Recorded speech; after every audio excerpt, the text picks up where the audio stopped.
Olá família, bem-vindos, mais um vídeo aqui no nosso canal e mais um áudio no nosso podcast. Existe uma quantidade segura no consumo de álcool? Eu escuto muito isso das pessoas. As pessoas querem levar uma vida mais saudável, querem mudar o estilo de vida, mas não querem deixar de tomar a sua cerveja final de semana, ou não querem deixar de tomar 1 ou 2 taças de vinho por dia, porque ouviu dizer que isso faz bem à saúde. Então, nesse vídeo, eu quero tratar das verdades e dos mitos que existem com relação ao álcool. Será que beber moderadamente realmente faz bem à saúde? Ou, na melhor das hipóteses, não prejudica a sua saúde? E o consumo de álcool prejudica o ganho de massa muscular? Atrapalha o emagrecimento? Vamos tratar de tudo isso nesse vídeo, então já dá um joinha, já dá um like. Peço que vocês compartilhem. E gostaria que você comentasse abaixo. Qual a quantidade de álcool que você ingere durante a semana? Seja sincero. Vamos começar com uma pergunta que pode parecer boba, mas que faz todo sentido. Por que as pessoas bebem? Isso mesmo, o álcool não é um nutriente. Ele não tem nenhuma função fisiológica, ele não é essencial. Muito pelo contrário, a partir do primeiro gole, o nosso corpo trabalha para eliminá-lo. Então, por que é, Moacir, que o álcool é um sucesso em todo lugar do mundo? A humanidade consome álcool há milênios. Simples, meus caros, porque o álcool é uma droga. E é uma droga que altera várias das nossas percepções cerebrais. É uma droga lícita, mas ainda assim uma droga. Tanto que foi o primeiro anestésico que nós utilizamos, foi exatamente o álcool. E como ele altera o nosso cérebro? Bom, quem bebe sabe, você chega, senta na mesa de bar, pede uma cerveja ou um vinho, seja que bebida alcoólica for. Rapidamente, ali 5, 7 minutos, já vem aquela sensação de bem-estar. Já vem uma sensação de relaxamento, até uma certa euforia. Por quê? Os boletos ficam para trás, os boletos que você não pagou, os problemas do estresse, os problemas em casa, tudo fica para trás naqueles minutos. Então essa euforia, esse relaxamento, essa sensação de bem-estar é devido ao aumento da dopamina, que o álcool faz isso, ele aumenta nossos níveis de dopamina por um período. E a dopamina, como o próprio nome diz, nos dopa, nos dá essa sensação de bem-estar, essa sensação de relaxamento. O problema é que essa sensação dura alguns minutos, ela pode durar ali 20, 30, 40 minutos, até 1 hora, dependendo de pessoa para pessoa. Depois o álcool entra numa segunda fase, onde há o aumento do GABA, que é o ácido gama-aminobutírico. O GABA tem um efeito mais depressor, o álcool é um depressor do sistema nervoso central, um efeito depressor. A pessoa fica mais lenta, mais letárgica, ela perde o equilíbrio, a pessoa, em muitos casos, fica melancólica, fica meio depressiva. Quem nunca viu aquele colega de bar que depois de 1 hora que está bebendo começa a beijar todo mundo, começa a falar que ama todo mundo, chora, né? Tem os melancólicos do bar. Mas muitas vezes esse aumento do GABA pode ter um efeito contrário. As pessoas ficam agressivas, ficam violentas. Então é o marido que bate na esposa depois que bebe, ou que arruma briga no bar, o que arruma confusão. Então, as reações nessa segunda fase são variadas. A próxima vez que você for no bar, comece a reparar as pessoas que ficam eufóricas, as pessoas que ficam melancólicas, as pessoas que ficam letárgicas, são as fases diferentes do álcool. Ora, Moacir, isso não é problema. Se o problema do álcool for só esse, eu tiro de letra. Quem dera, meus caros, fosse tão simples. Aí vem os problemas que ele pode trazer para a sua saúde. Primeiro, o álcool, pasme, pouca gente sabe disso, ele não tem um efeito deletério do nosso corpo. O álcool não faz mal à nossa saúde, ao nosso corpo. Você ingere o álcool, ele não causa nenhum dano, ele fica ali, paradão. Só tem um problema, ele também não tem nenhuma função, ele não é um nutriente. E o corpo precisa eliminar aquilo ali, afinal de contas, ele é estranho ao nosso corpo. E é aí que começam os problemas. O álcool é degradado em aldeído acético através de uma enzima conhecida como álcool desidrogenase. Então, o álcool que era inerte, que não fazia nenhum problema, a partir do momento que ele vira aldeído acético, o acetaldeído, começa o estrago. O acetaldeído é extremamente reativo. Já no fígado, ele começa a bagunça. Ele faz uma peroxidação das nossas gorduras, oxida essas gorduras, oxida o ferro que está na forma de ferritina lá no nosso fígado. Isso gera um processo inflamatório muito grande. Não é à toa que as pessoas que bebem com frequência em grandes quantidades têm gordura no fígado, têm esteatose hepática, exatamente por forçar o fígado. Outro problema, o fígado trabalha para eliminar o álcool loucamente e você vai ingerindo mais álcool, ele para todas as funções fisiológicas normais para trabalhar só com aquele álcool. Então isso gera uma cascata inflamatória, uma cascata de estragos no seu corpo, que lá no outro dia você vai sentir como uma ressaca. Mas não é só isso, o maior problema é esse aldeído acético atravessar a barreira hematocefálica no cérebro. E lá no cérebro, que é basicamente formado de gordura, ele também promove uma peroxidação dessas gorduras no cérebro, danifica o nosso cérebro. Não é à toa que etilistas crônicos, pessoas que bebem muito, alcoólatras, tem muitos casos de demência depois que chegam a uma certa idade. Exatamente por esse estrago que o aldeído acético causa no nosso corpo. Mas aí o nosso corpo é inteligente, esse aldeído acético não pode ficar solto por aí causando esse estrago todo. Aí entra uma outra enzima conhecida como aldeído desidrogenase. O que ela faz? Ela pega esse acetaldeído, esse aldeído acético e transforma em ácido acético, muito menos tóxico, né? O ácido acético é muito menos tóxico, exatamente no propósito de eliminá-lo. E o ácido acético em ambiente aquoso ali, ele perde um próton e se transforma em acetato. Esse próton deixa aquela região mais ácida.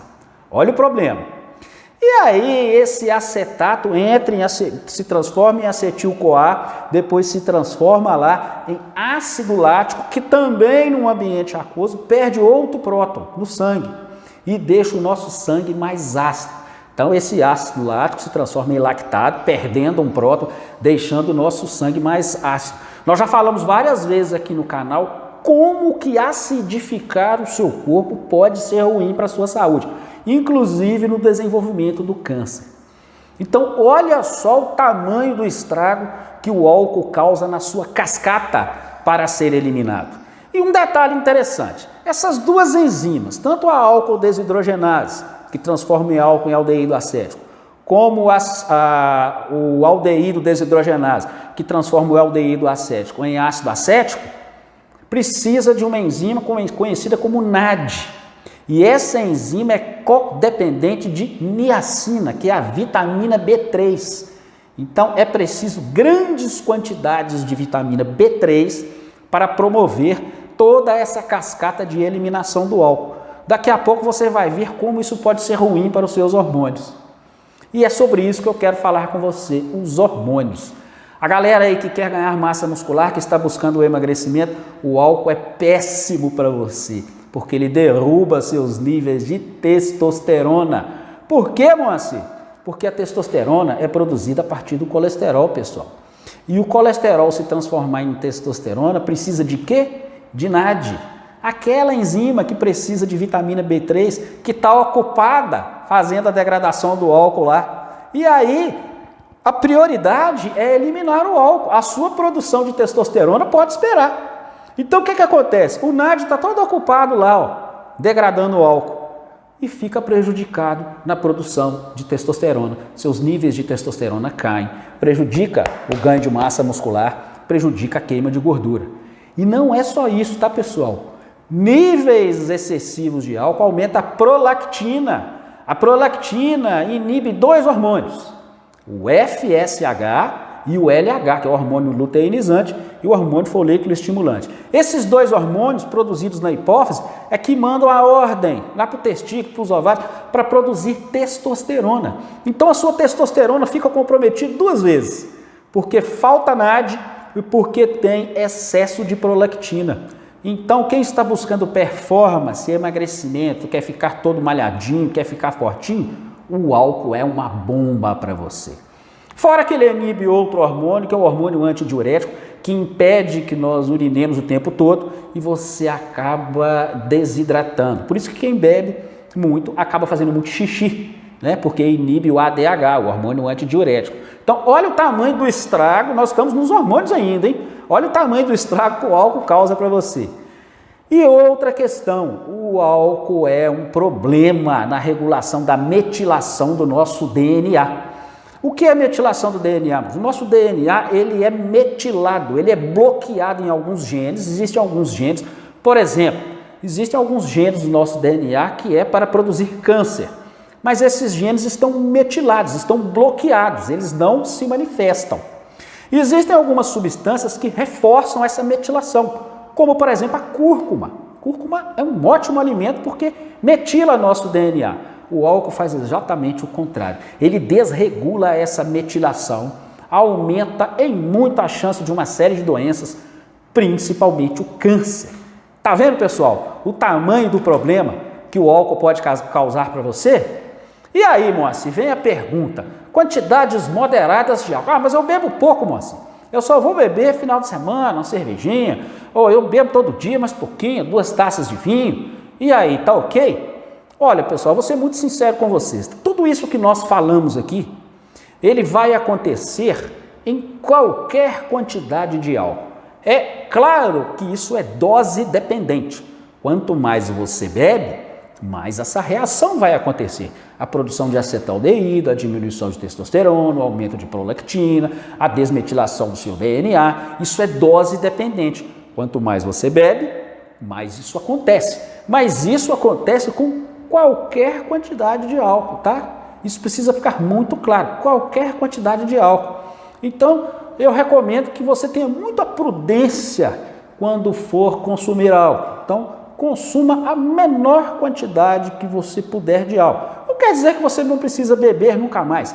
Eu mesmo tomo meu vinho de vez em quando, mas eu não bebo todo dia, eu não bebo quantidades excessivas de álcool, exatamente porque sei que quando bebo vai acontecer todas essas reações no meu corpo e eu quero ter a vida mais saudável possível, quero viver muito, quero viver bem. Então, algumas dicas se você for beber. Ah, Marcelo, eu não consigo ficar sem a minha cerveja no final de semana. Dica, não beba bebidas porcarias, porque tem bebidas que são muito mais agressivas do que outras. Eu fiz um vídeo sobre isso, quais são as piores bebidas. E não recomendo que você beba todo dia, tá, pessoal? Eu sei que você viu, dizem que tem um estudo que o vinho tinto, 2 cálices por dia, é saudável. Esse estudo é um estudo observacional, são estudos observacionais que geralmente eles observaram a dieta mediterrânea, então eles não avaliaram o vinho isolado, eles avaliaram a dieta mediterrânea. A dieta mediterrânea basicamente é muito frutos do mar, muito azeite, nível de estresse baixo, e sim, eles tomam vinho. Mas será que eles são mais saudáveis por todos esses fatores, como o azeite, frutos do mar, baixo estresse, ou por causa do vinho? Não tem como saber nesse estudo. Então, muito cuidado com esses estudos observacionais que saem por aí nessas revistas que estão estimulando você. Geralmente são financiadas pela indústria da bebida, tá, pessoal? Então, muito cuidado. Pessoal, espero que vocês tenham gostado. Espero que eu não tenha trago más notícias para você. Eu trago apenas a verdade, goste de você ou não. Espero que vocês tenham gostado. Compartilhe, tá? Não deixe de compartilhar esse vídeo porque ele é de utilidade pública. E se você não é inscrito no canal, tá esperando o quê, pessoal? Não paga nada, é de graça. Basta clicar em inscrever-se, não se esquecer de marcar o sininho e não se esquecer de marcar todas. Um grande abraço, pessoal, até a nossa próxima conversa.